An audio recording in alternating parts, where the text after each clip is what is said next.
we were saying that this is level 9 nationals week. And so we know a lot of coaches are traveling right now too. So I coach in Michigan at Champion Gymnastics USA, and I'm leaving for nationals, but not till tomorrow morning. So I was like, well, hopefully we get a few of the non-travelers coming in today.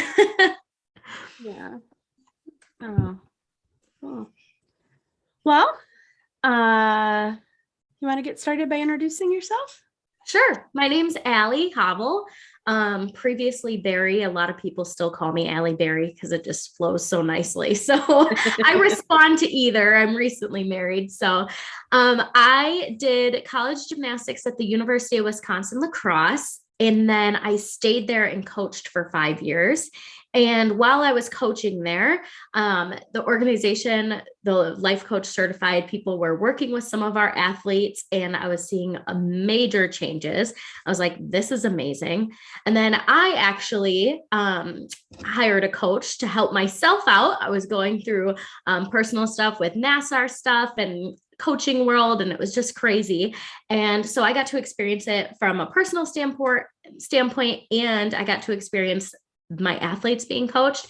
And so I got engaged, and my husband was like, you want to move to Michigan? And I was like, sure. What am I going to do for a job though? And so what happened was the head coach actually there was like, I think you should get certified as a life coach. It's like, that's an amazing idea. So that's what I did during COVID. Super fun, worked out for me pretty well, actually. Got my certification, and now I have been working with Gymnastics Mindset Academy ever since, and it has been super fun. We got one more friend. And so I just like to share how I got into it and why I'm so excited about it. And I'm still coaching now back at the club that I grew up in. And I coach the 8s, 9s, and 10s a couple of times a week. And actually, Stacy does mindset coaching with a lot of them. I try not to do one-on-one with them because they're kind of like, I have to see you every day in the gym, and I don't really want to tell you my things going on in my brain. So a lot of times, actually, Stacy works with them mindset wise, and then I'm able to just kind of like, throw touch ups in there. And it's been a really fun experience to be able to work in both of those aspects. So that's kind of my story, how I got into it, and why I'm so passionate about trying to bring these tools to gymnasts. So, Stacy. Sorry, I've got a couple people messaging us over on Facebook saying I can't get in. So I'm trying to do a little troubleshooting while I'm there. So I'll try to do both at the same time. So my name is Stacy Fletcher, and let me actually change my name here. Oh, actually, yeah. I don't know which one's me and which one's you. Okay. Hold on. I'll do it for you. Keep going. Okay. So yeah, my name is Stacy Fletcher, and I, was a club coach, was a gymnast when I was younger, and then got out of it to work in the nonprofit sector. And I did a lot of blogging. I missed gymnastics a ton. So after being out of it for about 11 years, I started blogging about elite gymnastics and started going to all the elite meets and really getting to know a lot of coaches and gymnasts in that scene. And when I was at the Rio Olympics, I just was so struck with just how hard it is. And just kind of the I really want to help. And then as all of the things started happening with USA Gymnastics, I just felt like this, I really want to help. At the same time, I was getting certified to be a life coach. And I was like, these cognitive behavioral tools that we're learning, oh my goodness, they would be so amazingly helpful for the gymnastics world. And so, I could go be a life coach in all these other settings, but what I really want to do is bring these tools to the gymnastics world, because they're very different. Yeah, I was going to say they're not very different. They are very different than a lot of kind of traditional sports psychology tools have been. Did you get Andy? Oh, nope, getting her now. And so, so we just became really passionate about bringing these tools to the gymnastics world. And we've been coaching a lot of gymnasts, and now we're venturing into how do we help bring these tools to the coaches? Because, they need them just as much. And so we started this idea of a free coaches webinar that we're going to have every month, and super, super excited to do it. I get to combine my love of helping people change their thoughts and their brains about their own potentials, but then also be in the gymnastics world. So it's been really fun to be able to get to do both. And so we started Gymnastics Mindset Academy a couple of years back, and then now we're really expanding to wanting to really support coaches. And so we're doing that. And so each month, we have a topic of the month that we do both with our gymnasts inside our membership and that we use on social media. And so our idea is that we're going to introduce you as coaches to that topic at the beginning of the month. So then that way you kind of have a good insider view of what it is we're talking about and what we'll be doing. And then you can either, if your gymnasts are inside of our program, then you can follow along with them more easily. But if they're not inside our program, if you're not, you can follow along with our social media and with our YouTube channel, where then we follow that topic. So the topic of this month, because it's gymnastics and level 9 regionals or nationals are not even over, level 10 nationals haven't even happened. Oh, sorry, I've got another person. You want to take over, Allie, with setting up the topic? Yep. Okay, so we are kind of talking about next season already. I know you have a few girls possibly that are, in that level 9, level 10 national setting, but for the most part, a lot of us are starting to wrap up, and you're like, okay, we're just finishing now and we're already moving on to next season. But this is really the best time to reflect, because we all have those kids where all of a sudden we do our summer stuff and we start setting goals. And once we get too far away from last season, they're like, oh no, that wasn't really that big of a deal. Or, oh, I didn't really care about that. But right now in this moment, they care about a lot more, and it's really fresh in their minds. So it's the first week, we just talk about looking back in order to look forward. And we just like to take the time to reflect on the season. And we want to do this in a way that is going to excite them and motivate them to want to work on their skills. That's really the main point of this, is to, one, give them power and excitement over what they're going to be doing.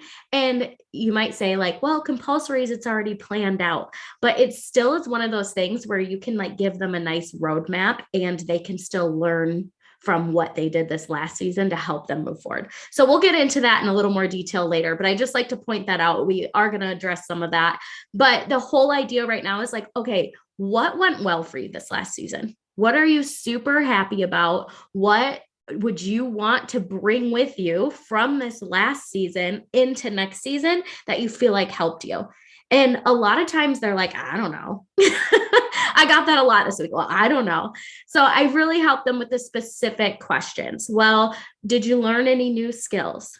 Okay, when you learned those new skills, what helped you learn them? Okay, did you already have some skills that you improved?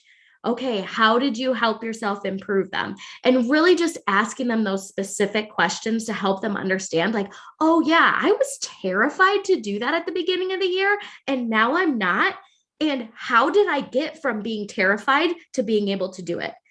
And the sooner they are doing this, the more it's going to be like, oh yeah, when I took a deep breath and told myself this statement, I was like ready to go. And so it just helps them kind of see, one, all the progress they made so they can celebrate that season, and two, to understand what actually helped them get there so that when they're planning their next year, they can use some of those tools in there. The other part we like to go into is maybe what didn't go as well. And what can you learn from that? Not in like a shame on you, you didn't do that, but like in a, okay, this didn't go well, so here are the things that I'm going to try next year, or that I'm going to leave in this last season instead, and be able to move forward. So it's all about reflection of this last season. What went well? What didn't go well? What do we want to bring with us? And what do we want to leave behind? And that's just going to open their minds up. And like I said, you might have to get a little more detailed in some of those questions, especially with the young ones. They're like, I didn't learn anything. I'm like, really? You didn't learn anything the whole year? And they're girls that I've been working with, right? So I know exactly what they've learned. And I'm like, well, what about that full turn on beam that you were afraid to do? They're like, oh yeah, I competed that. I was like, yeah, were you afraid? No. Okay, how did we get there? And so it's kind of fun because they forget, because by the time they get to end of season, they're like, oh, like they think that they have it all and that it was no problem. And they forgot about the whole process of getting there. So that's the first step that we like to take. And I like to spend time with all my athletes. Some of these are a little bit more, especially right now, like sit down and do this work with your athletes. I will say we do give a lot of examples of like in the gym and throwing stuff out there. Depends on what the topic is, but this kind of month is a little bit more like, okay, let's kind of get into this grind of sitting down and taking the time to put stuff together. So, the way that we do this, like kind of the rhythm that we do it is we try to kind of cover one thing each week with them so that they're not doing it, in this huge where you have to take out an hour out of practice, but it's more like, 10, 15 minutes here each week. But you can sit down and do it all in like one session. The important part is just before you move on to the next, just taking time to look back, because, what we don't learn repeats itself. And so if we can look back and learn from things, we can do it. So I have a gymnast that I've been working with straight, on a one-on-one basis for about a year and a half. And we did this time last year where we looked back and she realized waiting, not getting my upgrades in the summer and then like being halfway through the season and still not having my upgrades, like that was not fun.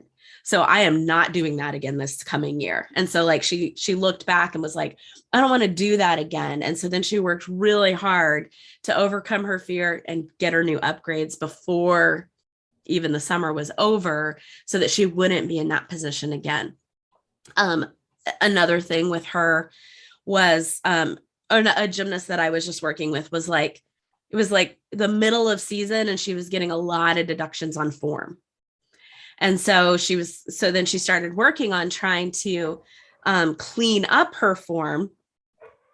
But then as we were looking back and as we were like evaluating and going back through it, then we were able to go like, what if you just really worked on the form as you went, like your coach asked you to the whole time. And it's when they're at the end of the season and they're like, oh yeah, those 3/10 that I'm getting on each event, like they added up to where I didn't qualify for what I wanted to get qualified for, or I didn't place where I wanted to place. And all of a sudden those tenths matter to them in ways that they didn't before. And so you can help them see that now. And then that helps them be more motivated to do the drills, to do the things that are more boring, and to have ownership of it. So the second week of the month, we're going to move into, so for those of you who are just joining us, this month, we are working on creating a plan for the entire season that's kind of based around their season goal. But we always start by evaluating the year before so that they can figure out what they've learned and take it with them. And so then the next thing we're going to do is have them look back and see if there's a story that they're telling themselves. It's crazy how quickly gymnasts will go from, I fell twice this season to, I can't ever compete. I'm horrible at competing. Or I fell twice on beam to, I'm bad at beam. And so we want to help them like see what stories they're making up about things that happened this last season and leave those stories behind them and not take them with them into the coming year. So week 2, we work on that. Like, what story are you telling yourself? And then how do you want to change that story to be something that's really going to set you up for success? Because if you think I'm bad on beam, you're going to be bad on beam all season. But you don't have to make the fact that you fell twice mean that you're bad on beam. You could just make it mean that you're learning how to compete beam. So we work on that. And then week 3, Allie? Yeah, week 3 now, we're ready to set a goal. But I just want to let you know, I mean, we're kind of moving through this pretty quick. We spend a lot of time each week. But if you have any comments or questions that you want to throw in, I have the chat box up. So feel free to just like throw it in there. And at the end, we'll have time for some questions and some things. And also, sorry if you can hear my dog going crazy in the background. It is squirrel season and he is not having it. But But okay, so now we've taken the time, right, to reflect on last season and to look at those stories. I'd say like the number one story that I get from gymnasts are just like, well, bars is my worst event, or fill in the blank with whatever event. This is my worst event. I scored the worst on it. I didn't place on it, and blah, blah, blah. And as soon as they believe that to be truth, that ends up being their worst event for literally the rest of their life, because they are just sold on that's the fact. And then it's just like, you get a little complacent with that, because you're like, oh, well, it's just my bad event. And you're like, no, but it doesn't have to be. So those are just some of the things that I see. And so we like to take all of those things now. Okay, we've reflected, we have these stories. Now, like, what do you actually want for next season?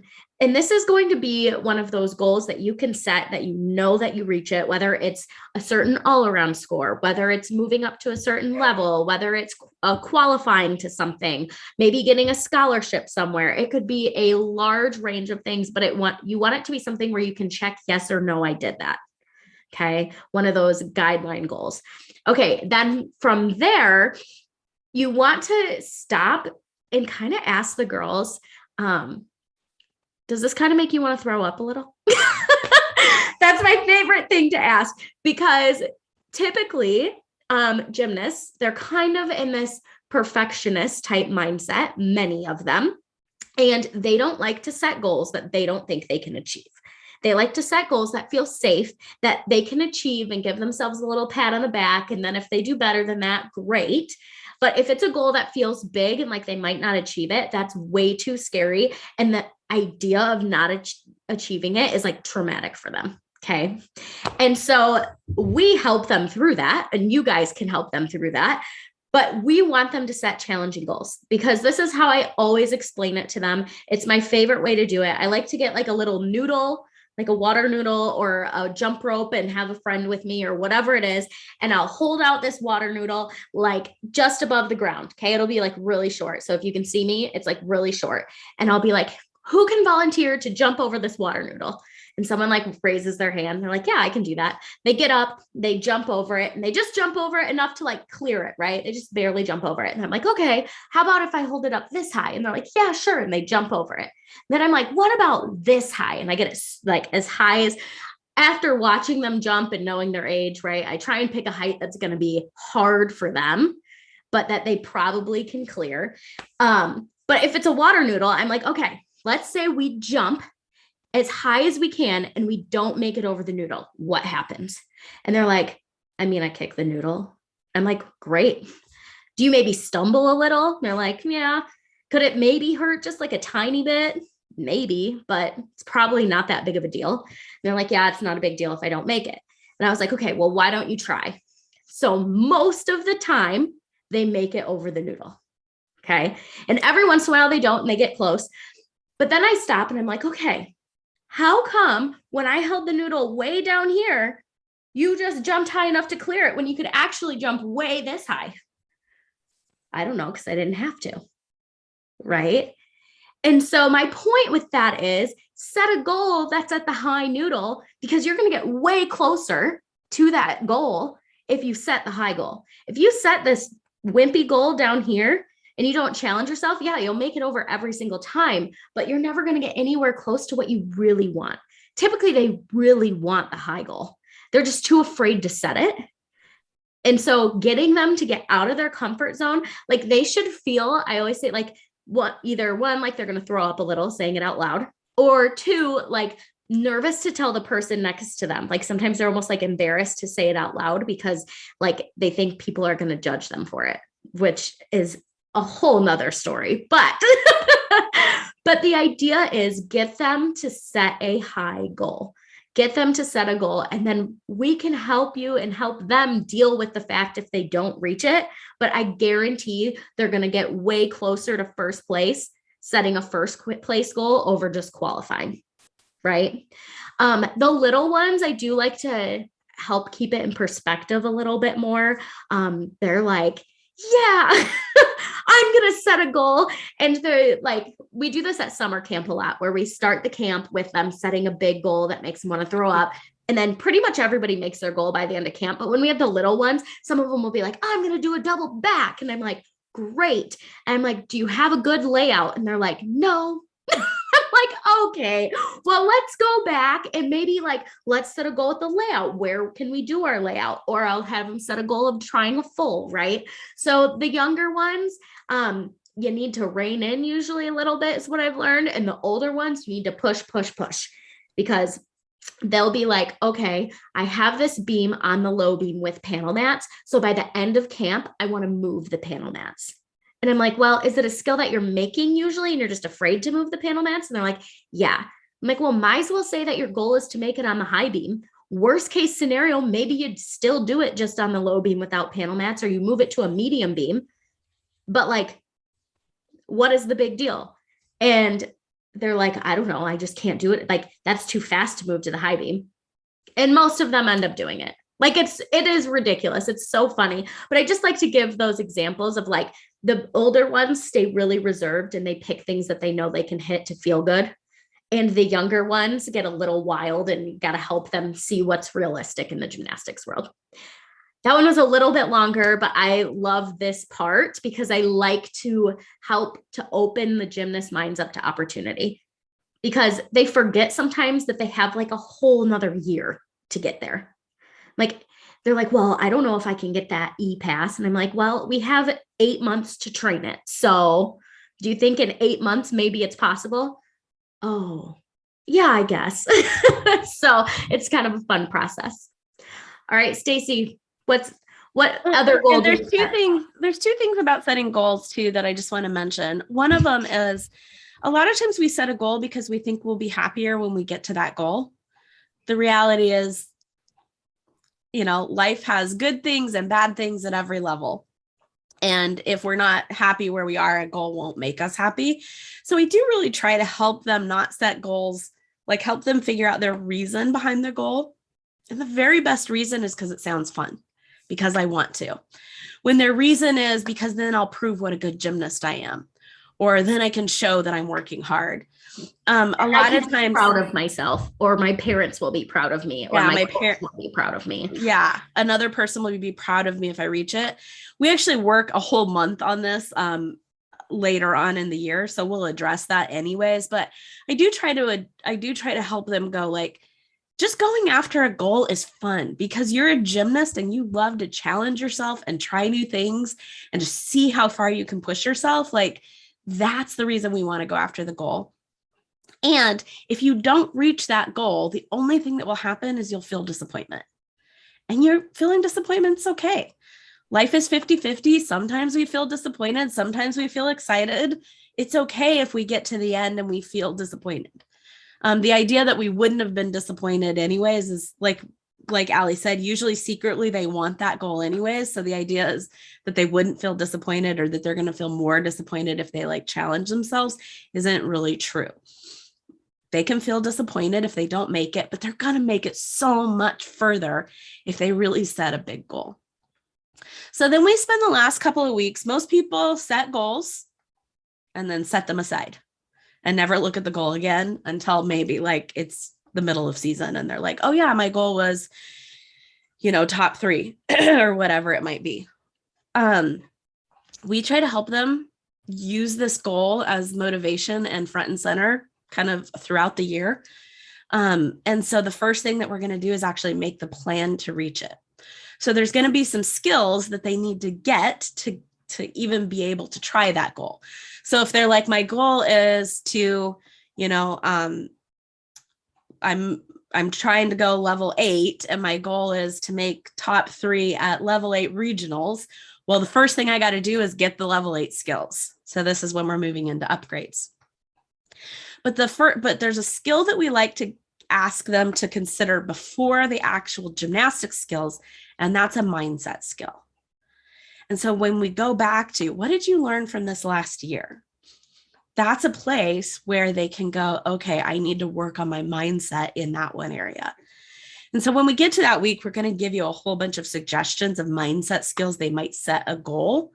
But one of them would be, we just talked about being a perfectionist. So one of them would be to be able to make mistakes and let that be okay and not let it derail me.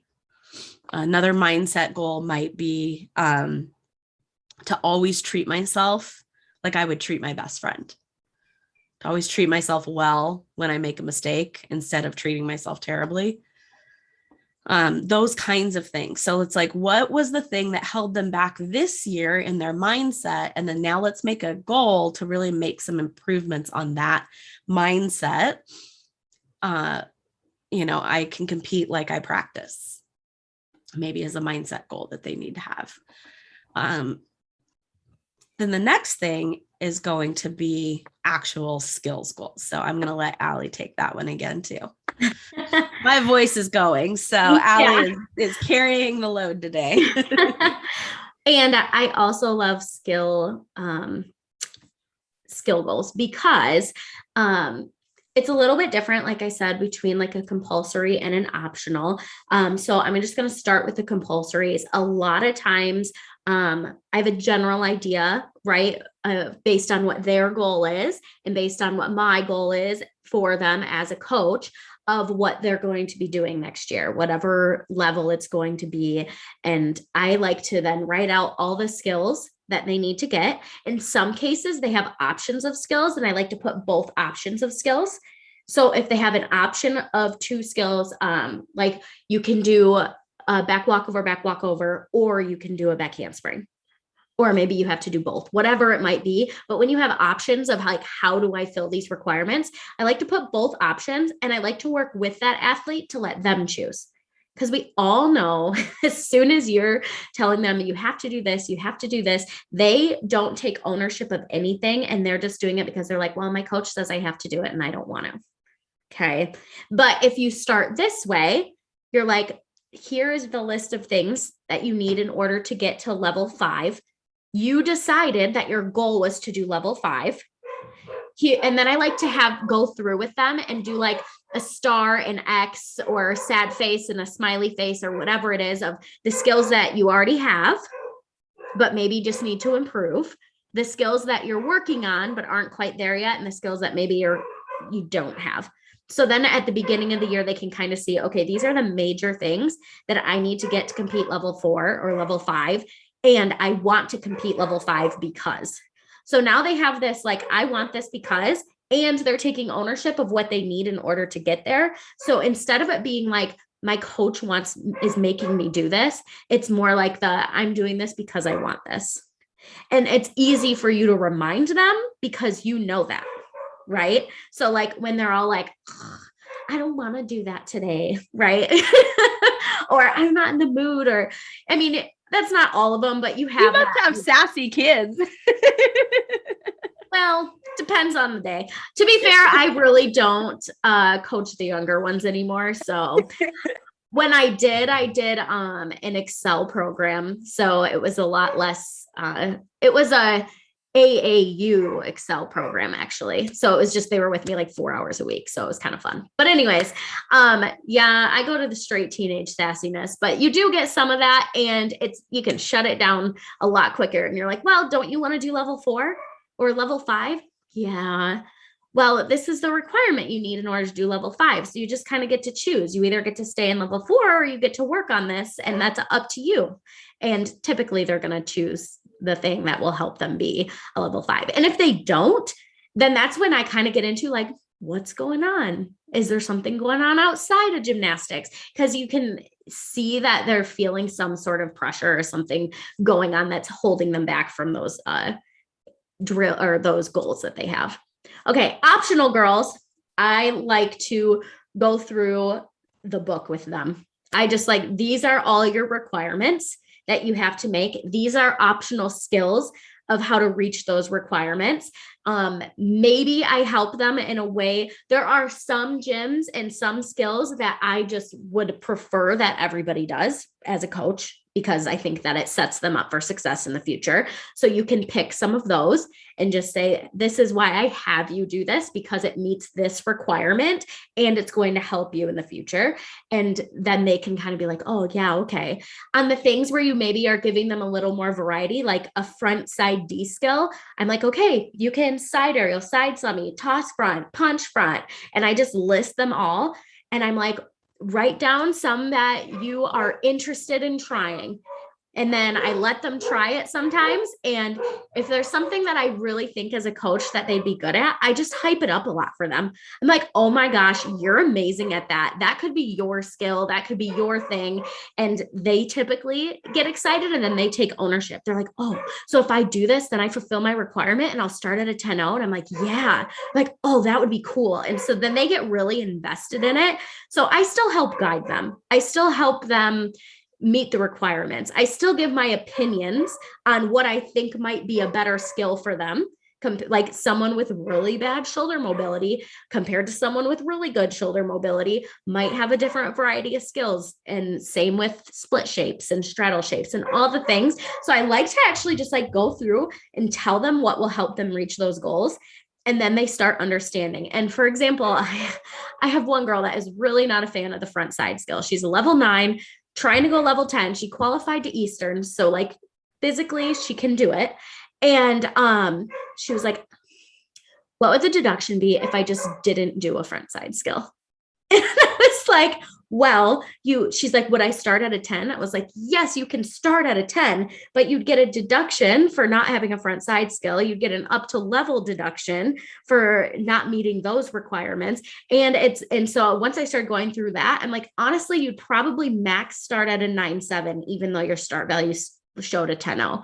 And she was like, I can handle that. I was like, really?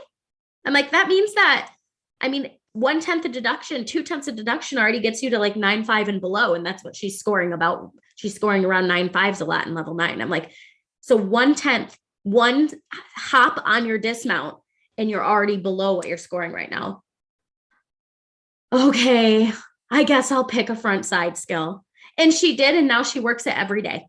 And without complaining to me. And before it was like literally pulling teeth. I was like, okay, let's get some side aerials in. Let's get in like some whatever. And she'd be like, do I have to? That's where I get the attitude from. This one girl. But then I also mindset coach her. And the interesting with her is as we've been challenging her to set higher goals for herself, because she actually is a very talented gymnast.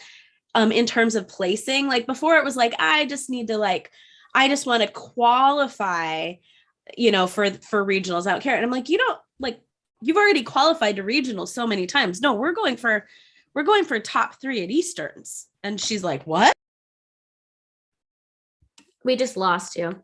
And then as soon as she took ownership of that, all of a sudden the idea of next year, those 3/10 mattered to her. Versus before at the beginning, when she didn't have a big goal in terms of where she wanted to place, she was just like,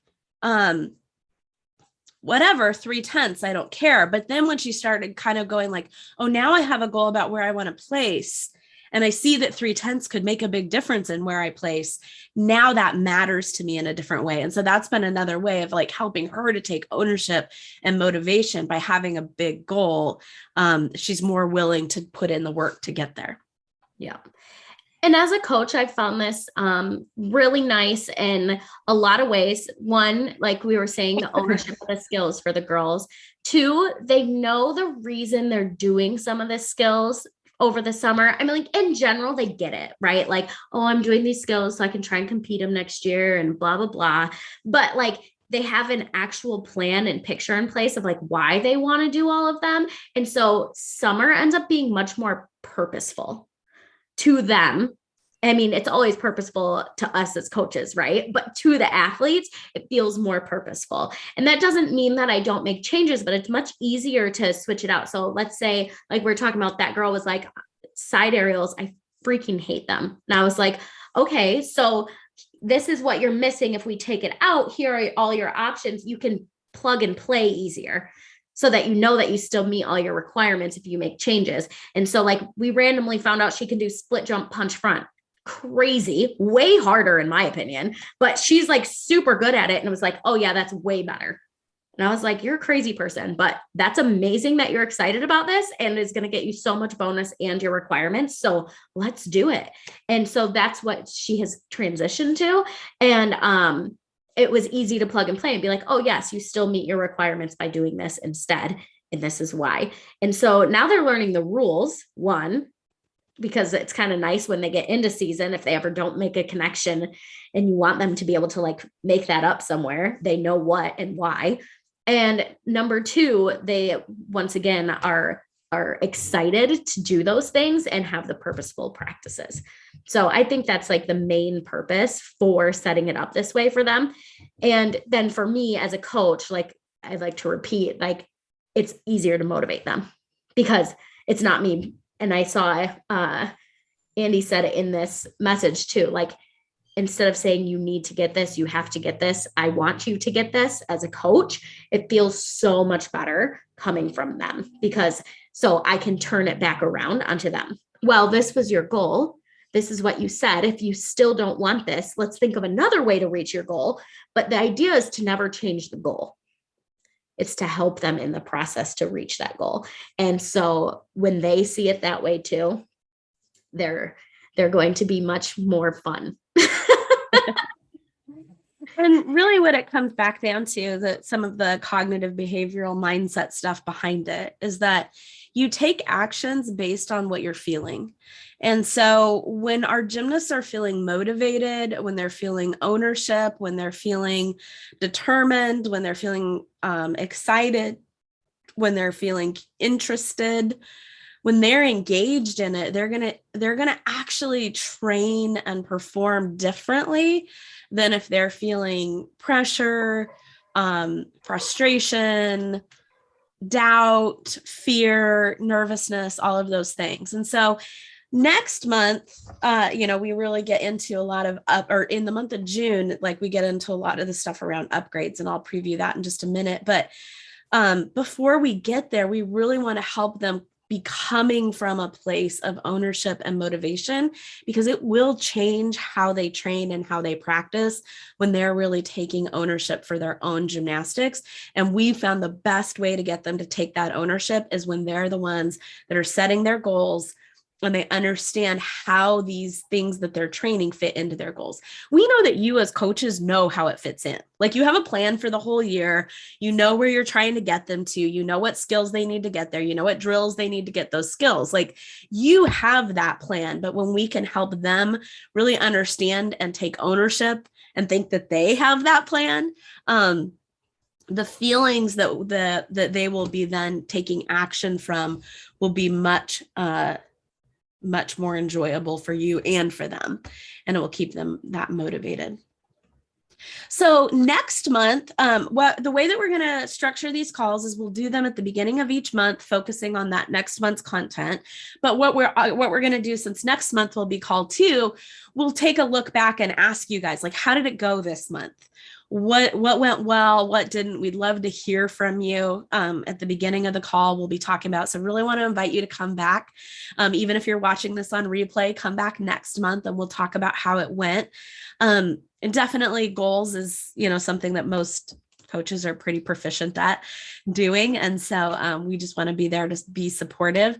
The way that our content is set up is that Instagram and Facebook are kind of focused towards the gymnasts, and then YouTube is focused towards the coaches. So on Instagram, Monday mornings, they'll have kind of we call it the Monday mindset. It will be the mindset for the week. Tuesdays is the Tuesday teaching. It's a teaching tip. That's an actual practical thing. And you guys can go on there. You can grab that Tuesday teaching tip and do it with your gymnasts. That we have Work With Us Wednesday, which always presents like how you can actually work with us. This or That Thursday, which helps them begin to think about swapping some thoughts and for thoughts that are more productive for them. And then Fridays are the days we do our coaches podcast, where then we kind of really talk about the topic of the week more in depth, giving you examples of what to do out on the floor and how to work with it. So you guys can always be getting all of that content from us by following us in that social media. And then, of course, reaching out to us on Facebook or Instagram. And the last thing that I want to say is we are going to be holding a summer camp 3 times, once in June, once in July, once in August, for a week, that will be called Ultimate Upgrades. And so it will be just a very high-paced, tons of support, where gymnasts can come, they can do the summer camp 1 week. we'll have kind of a call every day and a thing every day with the idea of every week, every camp getting one upgrade, so that by the end of the summer, they've gotten their main 3 upgrades that they're going to need to get, and they're feeling really ready to go for the fall. So just wanted to let you guys know that that resource is coming. Our summer camps, we're going to make them lots of fun. And that's where we'll really be dealing with upgrades and all of the mental drama around overcoming fear and allowing fear. Excuse me. Sorry, I woke up yesterday sick as a dog. So working to get through with this voice here. But that's what is coming up for us. And that's how you guys can stay in touch. And so I just wanted to open it up for any questions, comments. Andy, I know you've had a lot more time working with our stuff. If you have anything you want to add, just wanted to give you guys a moment. You can either unmute, there's only a few of us here, or you can put it in the chat.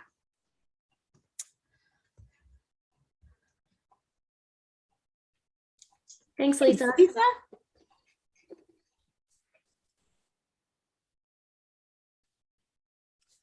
Also, we will have a booth at Congress for USAG. So you can come meet us in person there at the end of the summer.